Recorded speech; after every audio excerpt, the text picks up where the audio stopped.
ஏசு ரத்தம் ஜெயம். Praise lord my dear brothers and sisters. இந்த நாள்லையும் ஆவியானவர் உணர்த்தின காரியம், யார் நம்முடைய சாட்சி? ஆவியானவர் உணர்த்தின வசனம், யோவான் எழுதின சுவிசேஷம் அதிகாரம் 2 வசனம் 25.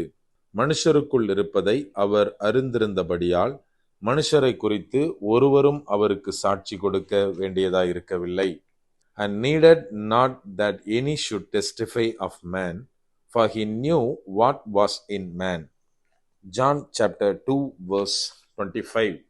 என கண்மானவர்களே, இந்த இடத்துல என்ன எழுதப்பட்டுள்ளது அப்படின்னா, இயேசு கிறிஸ்து மனிதர்களுடைய மனதில் உள்ளவற்றை அறிந்திருந்தபடியால் யாரும் அவருக்கு மற்றவங்களை குறித்து சாட்சி தேவையில்லை, கொடுக்க வேண்டியதில்லை அப்படின்னு இந்த இடத்துல எழுதப்பட்டுள்ளது.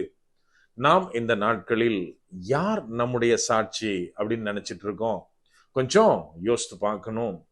என கண்மானவர்களே, இன்னைக்கு நம்ம குறிச்சு நார்மலா என்ன சொல்லுவோம் அப்படின்னா, பிரதர் நீங்க எங்க ஏரியால எங்க வீட்டு பக்கம் யார்கிட்ட வேணாலும் கேளுங்க என்னைய பத்தி, அவங்க சொல்லுவாங்க. நான் ஒர்க் பண்ற இடத்துல கேளுங்க, அவங்க சொல்லுவாங்கன்னு அநேகர் சொல்ல நம்ம கேட்போம். ஈவன் நம்மளும் அதை சொல்லுவோம். இது எப்படின்னா, நம்ம என்ன சொல்றோம் அப்படின்னா, மற்றவங்க என்னைய பத்தி, என்னோட டீட்டெயில், என்னோட குணநலன்கள் பத்தி சொல்லுவாங்க அப்படின்றது தான் இந்த இடத்துல மென்ஷன் பண்றோம். நான் என்ன கேட்க ஆசைப்படுறேன் அப்படின்னா, இப்ப என்னை குறித்து என்னுடைய சபையிலோ அல்லது நான் வேலை பார்க்குற இடத்திலோ இந்த மாதிரி எங்க விசாரிச்சாலும் என்னை பத்தி அவங்க ஃபுல் டீட்டெயில் சொல்ல முடியுமா? நம்ம கொஞ்சம் யோசித்தா ஃபுல் டீட்டெயில் யாரை பத்தியும் யாராலும் சொல்ல முடியாது. ஏன் அப்படின்னா, அந்த இடத்துல நம்ம அதுக்கு முன்னாடி 2 வசனத்துல வாசித்தா, இயேசு கிறிஸ்து அற்புதங்கள் செய்கிறார். அந்த அடையாளங்களை பார்த்து அங்க இருந்த அநேகர் அவர் மேல் விசுவாசம் வைத்தார்கள் அப்படின்னு எழுதப்பட்டுள்ளது.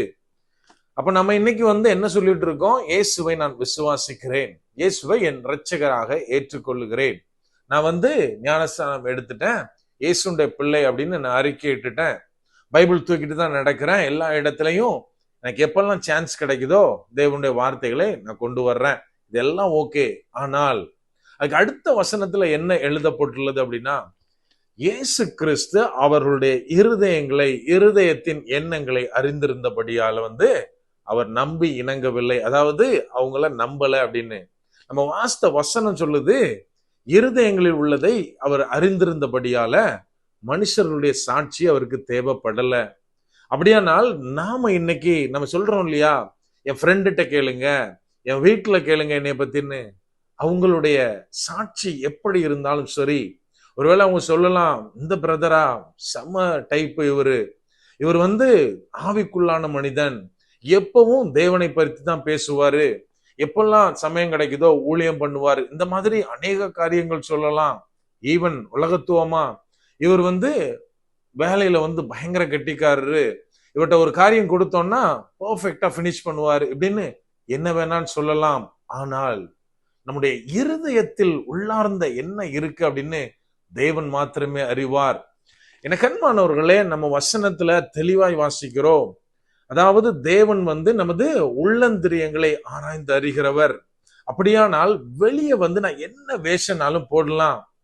ஒருவேளை நான் பாக்குறவங்கள praise Lord brother, praise Lord sister இந்த மாதிரி வெளியே கிரீட் பண்ணலாம். பட் என் மனதில் என்ன இருக்கிறது, அவங்கள பத்தி என்ன மாதிரியான காரியத்தை சிந்திக்கிறேன் அப்படின்னு தேவன் பார்த்து கொண்டிருக்கிறார். இன்னொரு காரியம் நம்ம மறந்துடக்கூடாது, அவர் பார்வைக்கு மறைவானது ஒன்றுமில்லை. நம்ம வசனம் என்ன சொல்லுது? கர்த்தருடைய கண்கள் எங்கும் உலாவிக் கொண்டிருக்கின்றன. அப்படியானால் இன்னைக்கு அநேகர் ஜெபம் பண்ணும்போது சொல்லுவாங்க மறைவான பாவங்கள் அப்படின்னு. எனக்கு அதுல உடன்பாடே கிடையாது. ஏன் அப்படின்னா, நமக்குள்ளாய் யாருக்குள்ளையும் சரி மறைவான பாவம் அப்படின்னு ஒண்ணு கிடையாது. ஏன்னா நமக்கு தெரியும், கர்த்தருக்கு நான் எதை மறைக்க முடியும், எதையும் மறைக்க முடியாது. உலகத்துவமா பார்த்தா நான் ஒரு தனியாளா இருந்து இந்த பாவத்தை செய்யலாம், தனி இடத்துல இருந்து செய்யலாம். ஆனால் அந்த இடத்திலும் தேவன் என்னை பார்த்து கொண்டுதான் இருக்கிறார். ஆகவே எனக்கு அன்பானவர்களே, நான் உலகத்துல என்ன வேஷம் வேணாலும் போடலாம், யார்கிட்ட வேணாலும் என்னை வெளிப்புறமாய் வேற மாதிரி காண்பிக்கலாம். ஆனால் என்னுடைய ஒரிஜினாலிட்டி யாருக்கு தெரியும் அப்படின்னா தேவனுக்கு தெரியும். அதை எந்த நேரத்திலையும் நாம் மறந்து போய்விடக் கூடாது. அதனால்தான் சங்கீதக்காரன் நமக்கு அழகாக சொல்லுகிறார், நான் தாழ்வான மறைவிடங்களுக்கு சென்ற போதிலும் அவர் என்னோடு கூட இருந்து என்னை பார்த்து கொண்டு இருக்கிறார் அப்படின்னு. ஆகவே என்ன கண்பானவர்களே, இன்றைக்கு நான் உலகத்தில் உள்ள சாட்சி உலகத்துவமா மாத்திரம்தான் செயல்படுத்த முடியுமே தவிர தேவனிடத்தில் அது வராது. ஒரு நியாய தீர்ப்பு நாளிலே கர்த்தருக்கு முன்பாக நான் நிற்கும் போது எங்க போதகர் இவர் நல்லவர் அப்படின்னு அவர் சர்டிபிகேட் கொடுக்க முடியாது, சபை மக்கள் கொடுக்க முடியாது, என்னோடு கூட இருக்கிற என் குடும்பத்தார் கூட இவங்க நல்லவங்க, இவங்க எந்த விதத்தில் மற்றவர்களுக்கு இடைஞ்சல் செஞ்சது கிடையாது, தேவனுக்குரிய காரியங்களில் உண்மையா இருப்பாங்க இப்படின்னு கொடுக்க முடியாது. ஏனென்றால் அவங்களுக்கு தெரியாததையும் கர்த்தர் அறிந்திருக்கிறார். ஆகவே என கண்மானவர்களே, நம்ம செய்ய வேண்டிய காரியம், நான் எங்கு இருந்தாலும், எப்படிப்பட்ட சூழ்நிலைகள் இருந்தாலும், என்ன செய்து கொண்டிருந்தாலும் அவர் என்னை பார்த்து கொண்டிருக்கிறார். ஆகவே அவருக்கு முன்பதாக நான் உண்மையும் உத்தமமா இருக்க வேண்டும். அப்படியே கண்களை மூடுவோமா? அன்பான ஆண்டவரே, இந்த நேரத்திலே அப்பா உம்மை நோக்கி பார்க்கிறோம். ஆவியானவர் நீர் எங்களோடு இருக்கிறீர், அதற்காக நன்றி செலுத்துகிறோம்.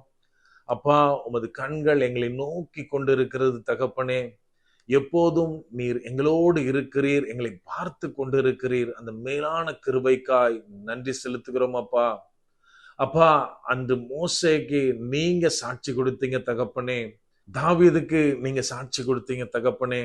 அதை போல நாங்கள் உம்மிடத்திலிருந்து நல்ல சாட்சிகளை பெற ஆவியானவரே நீர் எங்களுக்கு உதவி செய்யுங்க. எல்லா நேரத்திலும் எங்களை பாதுகாத்துக் கொள்ளுங்க. முற்றிலுமா எங்களை தாழ்த்தி ஒப்பு கொடுக்கிறோம். பலப்படுத்தி ஆசீர்வதிங்க. மீட்பர் இயேசுவின் மூலம் ஜெபிக்கிறோம். ஜெபம் கேளும் எங்கள் நல்ல பிதாவே. ஆமென். God bless.